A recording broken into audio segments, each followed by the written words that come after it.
পর্যটন শান্তির সোপান এই প্রতিপাদ্যে সারা দেশের ন্যায় প্রকৃতির কন্যা সিলেটের কোম্পানীগঞ্জ উপজেলায় ও বিশ্ব পর্যটন দিবস পালিত হয়েছে।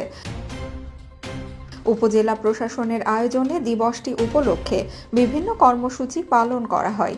এ উপলক্ষে সাদা পাথরে আগত পর্যটকদের ফুল দিয়ে বরণ করা, তাদের মাঝে মিষ্টি বিতরণ ও র্যালি অনুষ্ঠিত হয়েছে।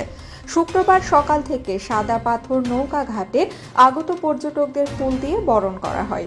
এছাড়া পর্যটন বাজার ও পর্যটন স্পটে পরিষ্কার পরিচ্ছন্নতা কর্মসূচি পালিত হয়েছে। এদিন বিকেলে উপজেলা প্রশাসনের আয়োজনে ভোলাগঞ্জ পর্যটক ঘাট সংলগ্নে একটি র্যালি অনুষ্ঠিত হয়। র্যালি শেষে উপস্থিত পর্যটক ও ব্যবসায়ীদের মাঝে মিষ্টি বিতরণ করা হয়। কোম্পানীগঞ্জ উপজেলার নির্বাহী কর্মকর্তা আবিদা সুলতানা বলেন, র্যালি হয়েছে এবং আমরা সবাইকে ফুল দিয়ে, সবাইকে যারা ভিজিটর এসেছেন সবাইকে ফুল দিয়ে আমরা রিসিভ করেছি আমাদের উপজেলা প্রশাসনের পক্ষ থেকে।